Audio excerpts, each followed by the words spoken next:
And now, the time fight fans all across the globe have been waiting for.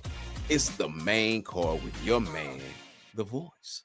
As always, in the opposite corner, my mano imano, my verbal sparring partner, Philly's finest, who trying to be like me and look like me today. No, Wildress Ruff. You was doing good with your little new intro and all that till you came out of pocket like you normally do. You constantly trying to bite my style. You don't like my PM Dawn. No, not at all.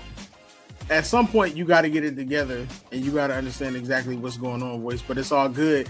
Ladies and gentlemen, it's Smoke O'Clock. It's your man, Wildress. I'm here with the man, the myth, the legend. He ain't got no halo over his head because he got an STL hat on because he's going to take a call at least 2 times during the show. No, it's about that bubble bone today. What's going on? We got an amazing show for y'all. It's the last show of the year, man. It's been an amazing year. Thank you all for continuing to tune in with us. We're going to close it out with a bang. Usyk versus Fury 2. We're going to get into that. Conor McGregor getting back into the ring. And, of course, coming from the top rope, we got some WWE talk for you. Voice, you ready? Yes, sir. Let's get into it. KOs and low blows.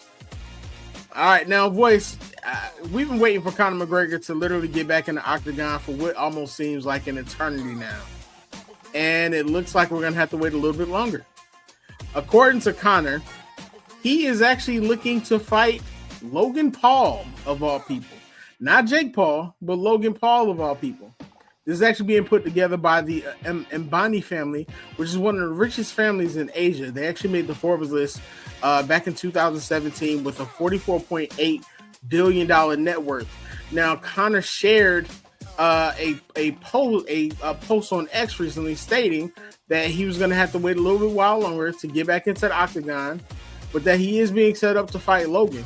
Now, if you remember, Logan is currently a star in the WWE, and while Logan hasn't said much, during WWE's press run for Netflix, he recently stated everyone wants to fight him, including Conor McGregor.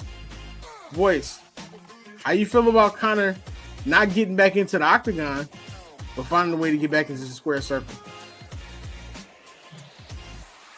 I'm conflicted because Conor is conflicting right now.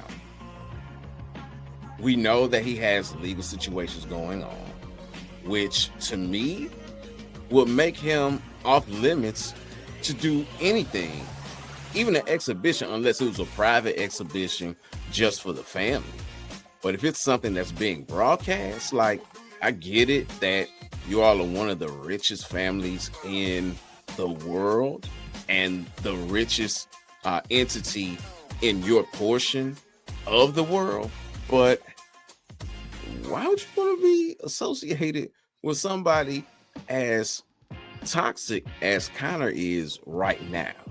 Not saying that he will be this way always, but coming right off of the conviction, or I should say the court finding him liable, and him still going through the appeals process, like, why wouldn't you let that play out before you got involved? You know, or maybe they feel that this is the perfect time to do it because it will bring more eyeballs due to everything that's going on. I don't know. They say that all publicity is good publicity, you know, but I'm a dominoes player, and you know that all money is not good money. So that's kind of strange. I saw something online. It might have been a deep fake. I don't know. But they asked Dana White about Conor in this boxing match, and he said something to the effect of cocaine is very expensive. Again, it could have been a deep fake. I don't know. But I just found that interesting. But that does kind of play into the fact, not necessarily the illicit drug piece of things, but we know that he had been using steroids because of how big he got for the movies and all that stuff, and the reason that he pulled himself out of the testing pool. Maybe this is something that will get him some money, possibly rehabilitate his career and his outlook and his image, and allow for those other things to run out of his system. But here's the biggest thing on all that. It's just a rumor. He said, I'm in talks with the family. We're in preliminary discussions. That could mean anything. That could mean everything, and it could mean nothing.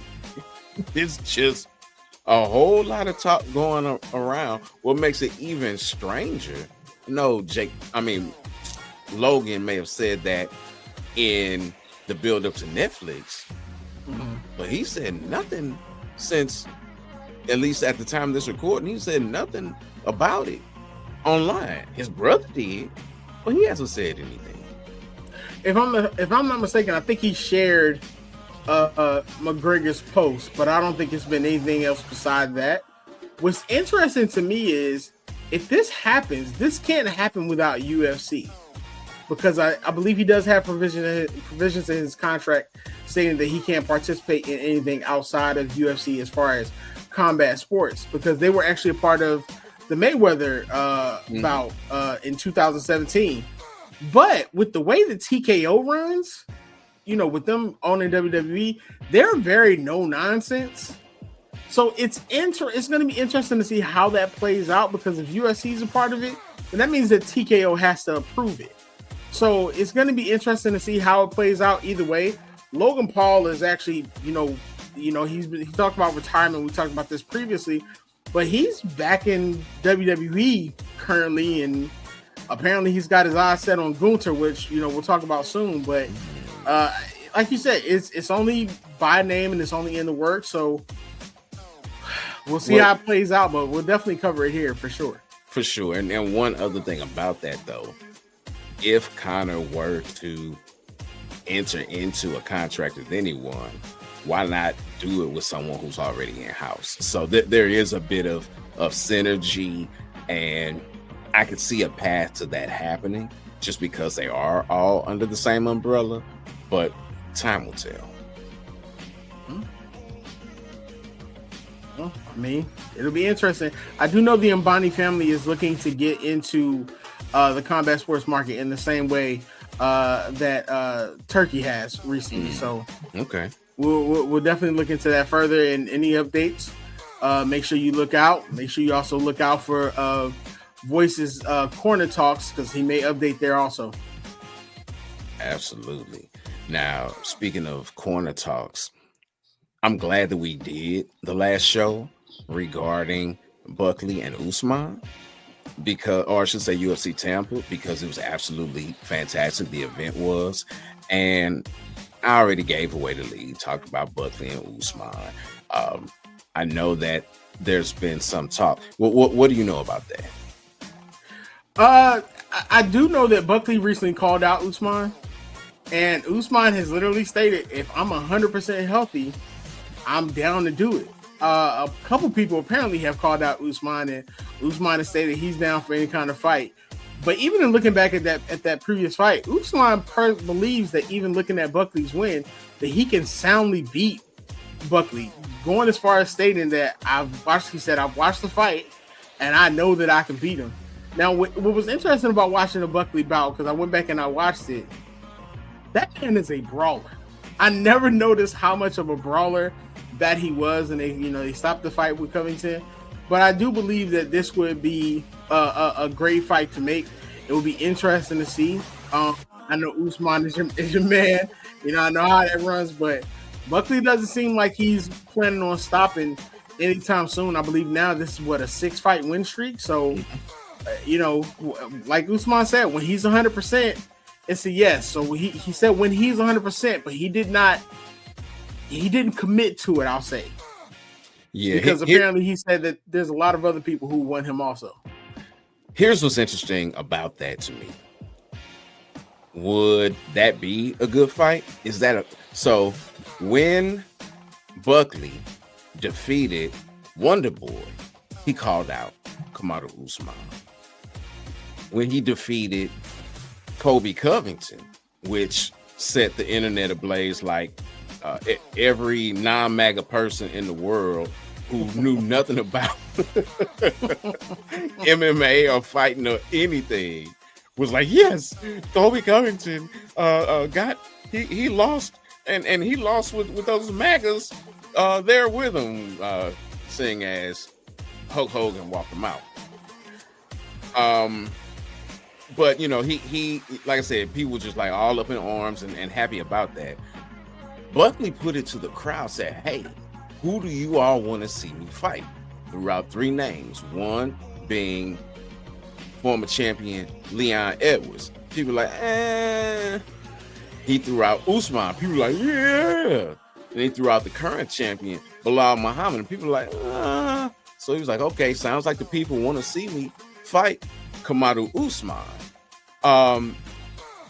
That would be a good fight.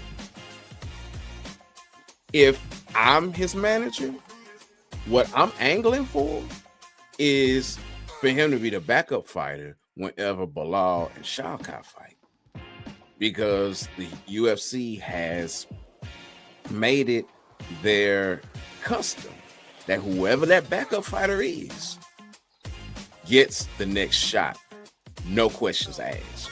That's how Kobe got his last shot. So, having that, if I was his manager, that's what I would be angling for. If I weren't angling for that, I would be angling for the Leon Edwards fight, because he's so closely wrapped up and associated with the title. He hasn't fought anyone since he lost the title to Bilal. So being able to fight someone who just lost carries a little more weight. The Usman fight would be like one of the last ones I might be pushing for, because it doesn't carry as much weight. Now, again, the people want it, and because the people want it, that makes it something that is more at the top of the list, especially with the promo and everything that's cut. It's already there. UFC can use that. But again, if I were saying anything, I'd be saying, hey, let's get you as that backup fighter so we know that you get it. Here's the one last thing, though. When he said that, being Buckley said, hey, I want to fight Usman in the post-fight press conference, or I should say on the post-fight show, the people that were on the desk were like, I think Usman's got something going on right now. It just hadn't been said yet, but he might be tied up, which makes Kamaru's statement about being 100% healthy strange.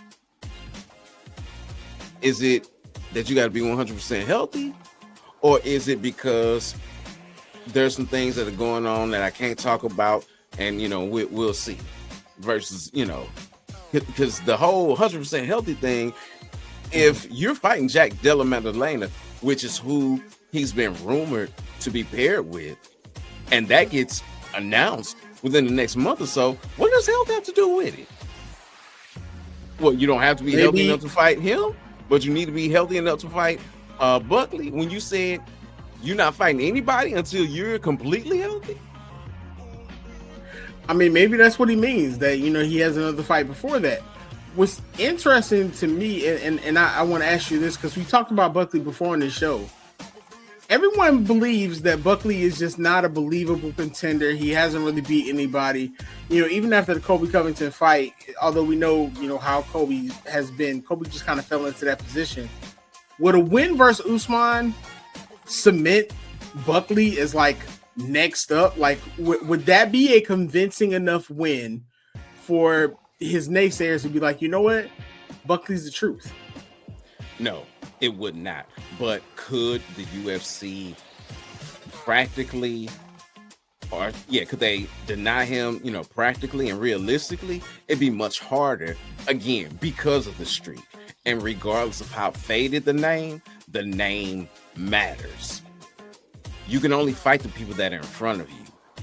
And I think of someone like a Islam. I was getting ready to call him another religious name that started with an I, and I knew that was wrong. But Islam, he fought the people that were in front of him. He also was someone that people said, he's not really tested enough. He shouldn't be getting it. Well, he got it, and everybody that has stood in front of him has gotten it. So I think that bodes well for Buckley because, again, you have an Islam who did that. You have a Habib who did that. You know, I'm not saying that Buckley is the black Dagestani. I'm not saying that at all. But I'm saying that there is precedent set for having a winning streak against opposition that may not be quote unquote the best and getting a title shot. I mean, definitely be interesting to see. I know once it happens, if it happens, we'll be covering it probably as one of the Voices marquee matchups. So definitely tune into the main card for any updates on that fight. Also, and shout out to Buckley, man, for doing his thing despite the naysayers. Yeah, and you said that Usman is my man. I'd be going for Usman. Honestly, in that fight, I'm torn because you got both elements that have my heart. You got St. Louis and somebody who I've met versus Nigeria and somebody who I was hoping to meet at the after party, but didn't show up at the after party. So, you know, it's interesting, but there's still ties to Usman through Michael Johnson, who I got a chance to meet, who grew up on the west side of St. Louis just like me. Salute to Michael Johnson, the menace, who was a menace in Tampa, knocking out Otman.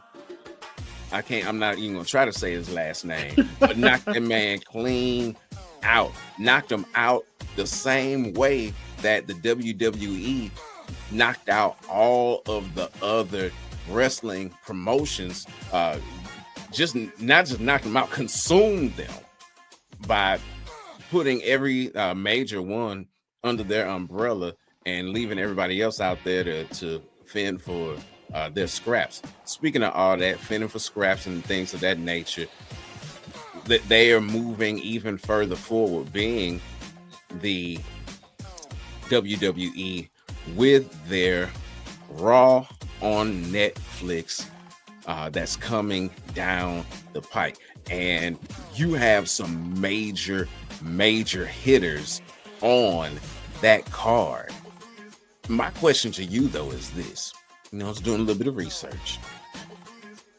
The other biggest network debut that I could find was SmackDown's debut back in August of 1999. Salute to Prince. And it featured the then champion, now Chief Creative Officer, I believe is his title, Triple H. It featured chair of, or I should say, a person who was on the board of directors for TKO, The Rock. It had special guest referee, the person who's running the show in NXT, Shawn Michaels. You got Shane McMahon, who thought he was going to take over, but didn't take over. The Hall of Famer, Mick Foley, aka Mankind, Chris Jericho, Kane, Undertaker, Big Show, Edge, both Hardys, Mark Henry, D'Lo Brown, Billy Gunn. I mean, the list goes on and on for the people that were on it. Even X-Pac got a little shot on that.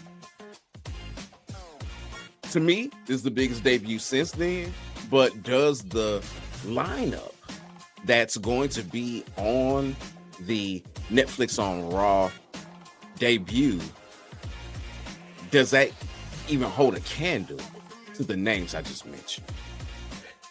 In comparison, you can say yes. I mean, at the time, that was the biggest thing because that was a new flagship show. For before that point, you were only getting Monday Night Raw on USA at that point, Raw and also Raw's War. This is huge. This move to Netflix, they're literally advertising this first Raw to Netflix almost as a PLE and a gear up for WrestleMania season. So, of course, you still have the Royal Rumble coming up. But this is going to set the tone for everything coming. You have a card of who's who so far, and there's still more to come. You got CM Punk versus Seth Rollins. We've seen how that's played out. That rivalry is getting nastier and nastier by the day. You've got Liv Morgan versus Rhea Ripley for the Women's World Championship. They're probably going to wrap that story up around that time. You got Roman Reigns versus Solo Sikoa in a tribal combat match for the Ula Fala. And the promos they have been cutting have been amazing. Of course, you see Jacob Fatu in the back. I love you, Solo. So they're getting to work. And then, of course, Travis Scott is going to be performing the new Raw theme song on that. Michael Cole and Pat McAfee, who's going to be making his return on that episode. That's going to be in Inglewood, California at the Inuit Dome. And they're going to make this huge. Now, the last time they've done something like this was for the SmackDown premiere episode. I believe it was actually returning to Fox at that time period because they had been taking off Fox for a while. Unfortunately, that episode, we saw The Rock, we saw Becky Lynch, and if you're a person like me who hated it, you saw Brock Lesnar defeat Kofi Kingston for the WWE Championship in like 4 seconds. So I believe that this is planning on being the biggest show as we go into WrestleMania season. Also look forward to Kevin Owens, who right now is on probably one of the greatest runs of his career, walking around with that wing belt. So Netflix is going to be, that first show is going to be January 6th. It's going to be an amazing show, and they're going to continue to build that card. All right. One last thing while we're talking about pro wrestling. The U.S. women's title was, or I should say the champion was crowned at Saturday Night Main Event, which was just tearing up my timeline. Chelsea Green won the title. We talked about this off air. You had a feeling that she was one of the front runners for winning this championship.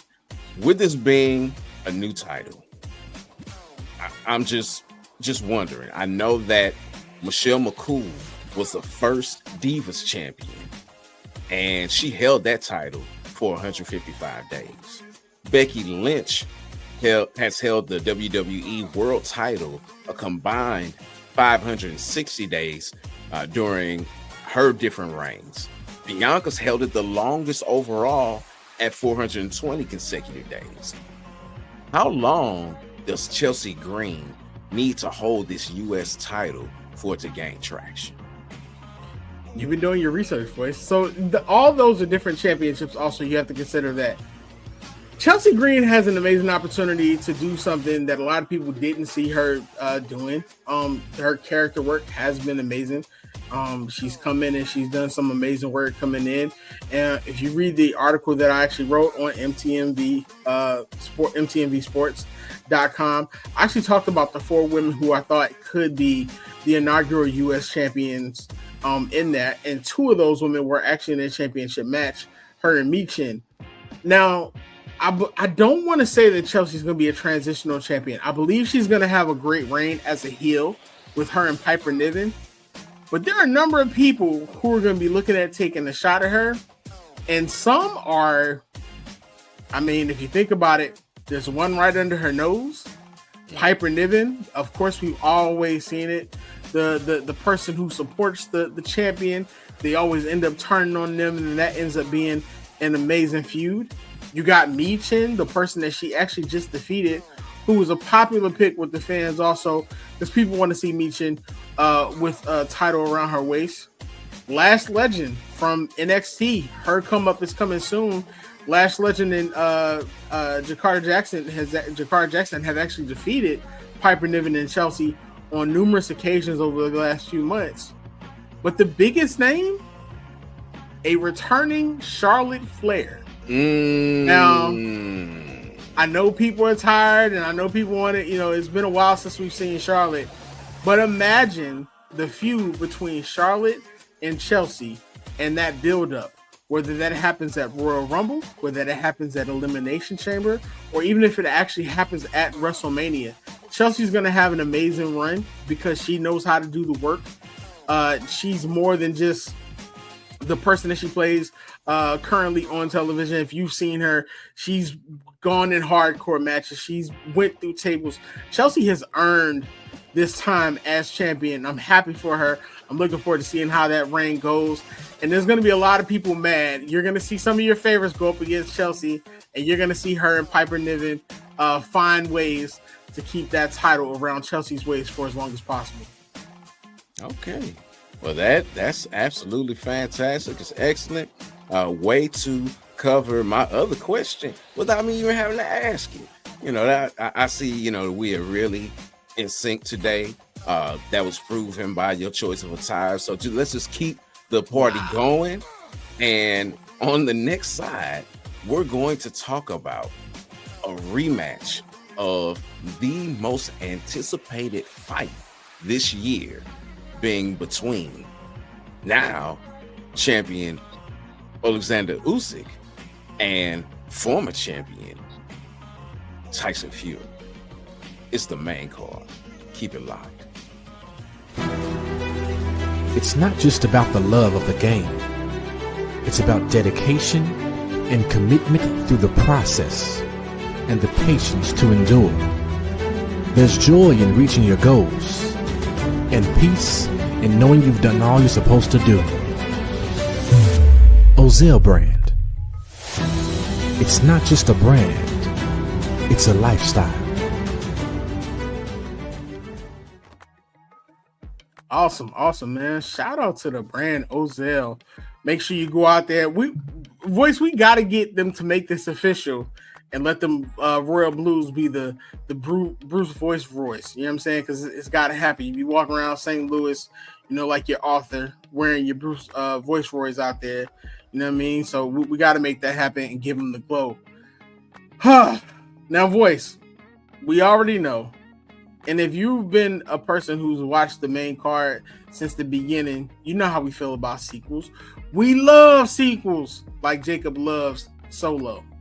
Now we're back with another one. This is a heavy hitter, and it promised to be an epic clash as Tyson Fury and Alexander Usyk are set to light it up one more time. Now, if you thought the first encounter was intense, you got to get ready because this time Tyson seems like he's coming in even more confident.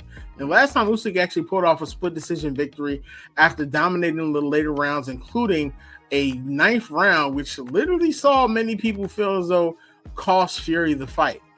Now, Tyson, who's never been one to shy away from a challenge, believes he actually took Usyk's best shot in that 9th round. Speaking to Sky Sports, Fury stated confidently he threw his best shot. He had 10 shots on target, all on target, never dropped me. So if he couldn't drop me when I was on Bambi legs, God be with him this time. The Fury is actually convinced that this actually gives him the upper hand going into the rematch. And he not only believes he can withstand anything Usyk throws, but he says he plans on delivering a knockout. He said he hit me with his best shot. I looked back and smiled at him. And he's going to feel the wrath and the menace this time. I've got a point to prove. Now, Voice, despite that split decision last time, Fury actually believes that he came out on top. And this time he plans to lock in even more, even going as far as keeping his distance from his family to ensure that he gets an overwhelming, convincing win. When speaking to Sky Sports, he stated that this time he's a little bit more focused, if anything, more laser focused and not as much clowning. If I take those two things to the game plan, that would be a bit more successful. There's not big margins here. They only gave it to him by a point. So it could have been a split decision either way, draw, whatever. He stated there's not massive things that we could easily change. But how about this one? How about I took that 10-8 round away in round 9 and it's not a draw anymore, is it? Or a win by a point. It's a clear win. He stated he's going to be a little less fooling, laser focused, and he's going to get the job done. Now, even with that confidence, Fury has shown a lot of respect to Usyk, comparing their rivalry to the legendary clashes of Lennox Lewis and Evander Holyfield. He stated styles make different fights. As we've seen over the years with Lennox Lewis and Evander Holyfield, The two fights that they had were very close, and this is similar. I expect it to be pretty much similar, and I expect it to be a tough little fight, a good fight. But voice, we're going into something different this time. We actually talked about this a little bit offline. It's going to be a game changer. Now, while it's not official, AI is actually stepping into the ring for the first time. This is going to be thanks to the Saudi power broker, and the AI judge is going to score the fight unofficially. Now, according to Turkey, who is actually behind this innovation in the recent acquisition, of course, of Ring Magazine, he said that the AI judge plans to be free from bias and human error. And while it will not impact the official decision, it is a groundbreaking move for the sport, especially considering the controversy over biased judging in recent years.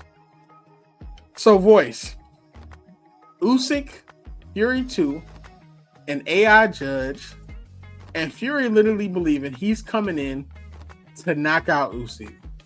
How are you feeling about this fight going into it now? I very feel. Salute to Usyk. You led me into that one real good. Like I said, we on a good wavelength today, for sure. What Tyson Fury's statements say versus what Usyk has said, it makes things very interesting. Now, Tyson said there's not much we can change. Usyk said, I've changed everything. I mean, he kept saying that in different interviews. And it's like, dude, you've been boxing for decades. I think you change everything. So he changed everything is about his camp. Now, granted, that's possible. You know, maybe, you trained in one place and you just took it old school Rocky IV and went in the forest and was punching trees or something. I don't know. But to say that you changed everything leading up to this camp, it's a little head scratcher. Now, I can understand not wanting things to be stale, but I don't know if changing everything is wise going into the biggest fight of your life. You may want to keep some things that are working the same and just change the stuff that's not. Usyk, he's extremely focused coming into this fight. You know that Tyson is focused because of how he has come off. He's been very matter of fact. He's been very businesslike. You haven't seen the jovial nature that comes with a Tyson Fury anything. You really haven't seen that. You saw a very composed and very introspective Tyson Fury, who said in one interview, it's like, I know that Tyson Fury is still there, the same one who knocked out Wilder in the second fight. It's like, is he? Is his chin gone?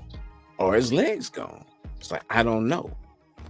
And that was very telling. He did come back at the very end and say, oh, believe me, I'm going in there to kill this wonderful child of God, minus the wonderful child of God words. He did call him a wonderful child of God earlier in the interview, though, but he didn't say that when he said he was going to kill him.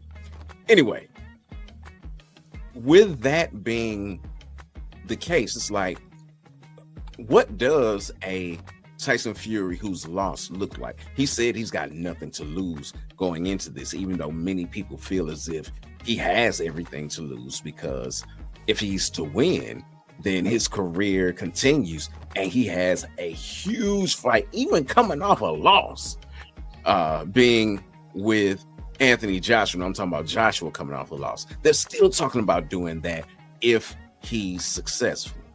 If he loses, all of that could go away. Now, granted, has he already secured the bag? Yes.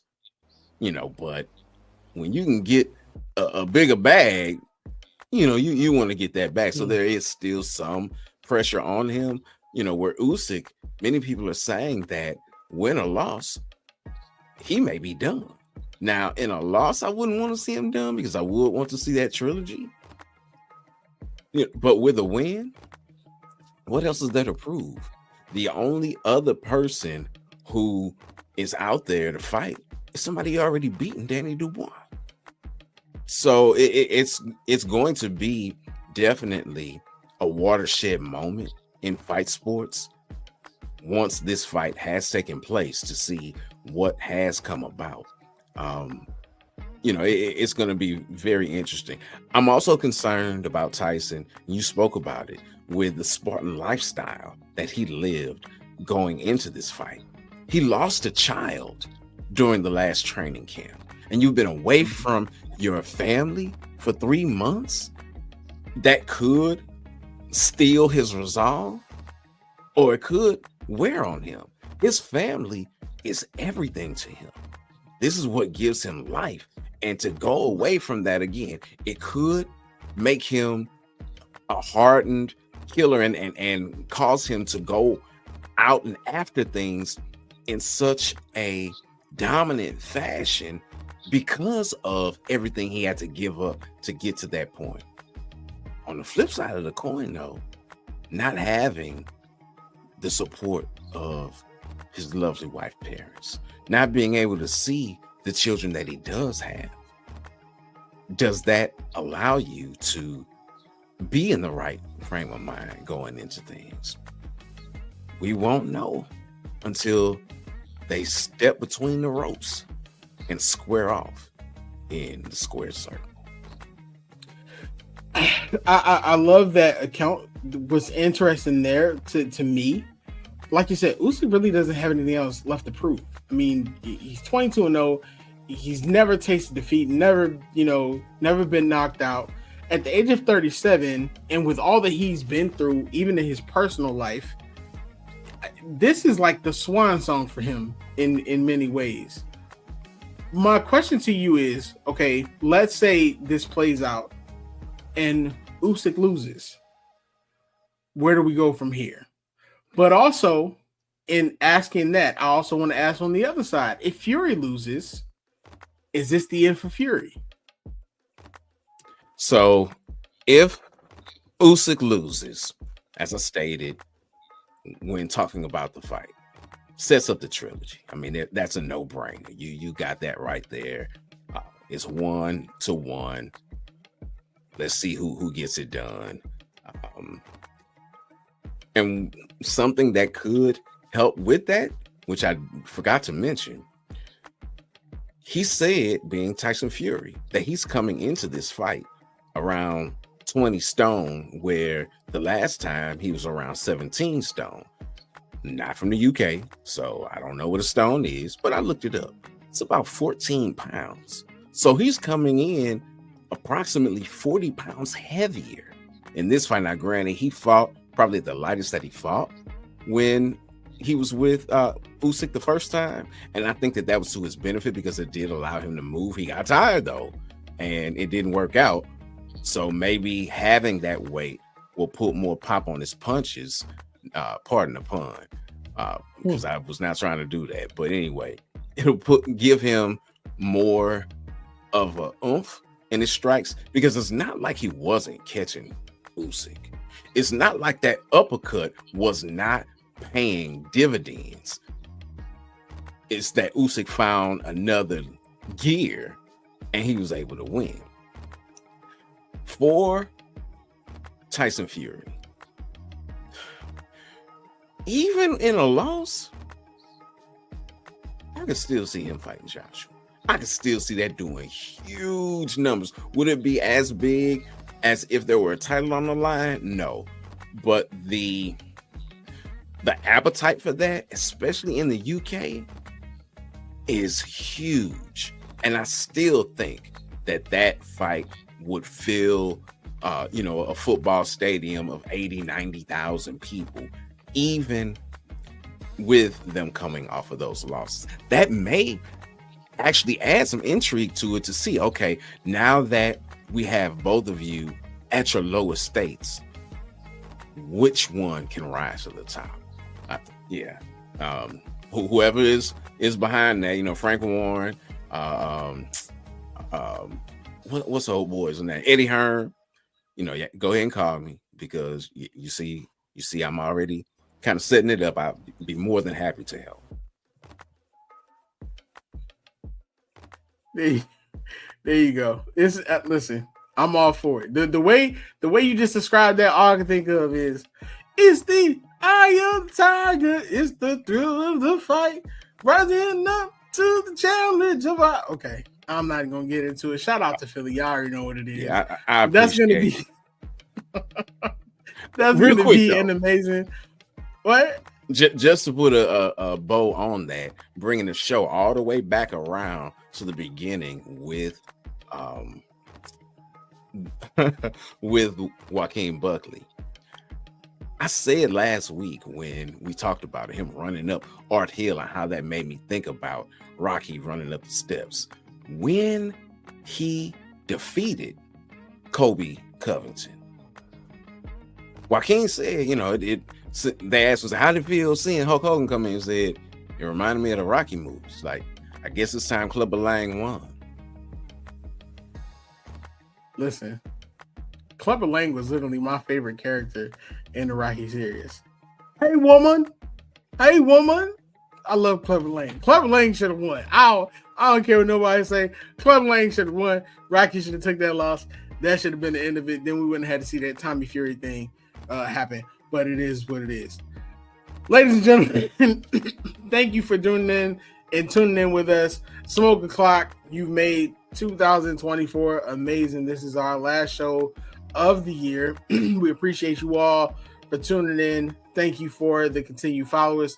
Thank you for the people who leave comments. Thank you even for the weird people who say weird stuff to us and, we don't respond because Voice said we can't do it like I do it on 494. We appreciate y'all for tuning in. Thank you for continuing to support MTMV Sports. We got everything you're looking for. Shout out to the homies, not the same podcast. I still ain't been on the show, fellas. What's going on? Sports Talk with C 494. Shout out to Miss Marva doing amazing work with the HBCUs. Pretty Girls of Sports. You already know what it is. The V Report is returning. I feel like I'm missing something. I'm not sure what I'm missing. You hit everything. With the exception of timeout, but that's neither here nor there. I mean, that's top tier though. That's top tier. It's the number one show on the network. 494. Wow, the number one show? Okay. Yeah. You know what, Voice? It's fine. Thank you all for tuning in. As we close out the show for the last time this year, Voice, give us your final words or take us out. Whatever you want to do, sir. One final fight that I will mention is an exhibition. We also started speaking about an exhibition fight, and we're going to close with an exhibition between Ryan Garcia and Rukia Anpu. I think I nailed that one. Rukia Anpu, who also fought in an exhibition earlier this year against Manny Pacquiao. So he's getting around for Rising and doing some things. I'm still kind of iffy. Well, I mean, they got all the money and stuff behind it, so I take it that it's gonna happen. It'll be on Famio. But yeah, it's just interesting that another somebody who's shouldn't be fighting right now is fighting. So we'll see how that transpires. Outside of that, that's it really for the year. Can't wait for next year. Oh man, we got so many wonderful fights that are already signed. We'll see whether they come through or not, but already signed. We got Islam getting ready to do his thing against Arman Sarukian to kick the year off. We know that in a way, who's supposed to be fighting at the end of this year will be fighting at the beginning of next year. Oh my goodness, that phenomenal card in February, headlined by the Beterbiev Bivol rematch, and everybody and their mother is fighting on that card. I mean, we got a lot of stuff first quarter, and we can't wait to come back and talk to you all about it. Most definitely. That's what we do. Because it's always Smoke O'Clock on the Voice, and we'll just sit here. Ladies and gentlemen, thank you for tuning in with us. 2025 is going to be a blessing. We hope you all enjoy your time with us. Thank you for spending the time with us. Make sure you like, share, and subscribe. Let your peoples know that we out here. 2025 is going to be an amazing year. Boys, take us out. Until 2025 and after, fight the good fight.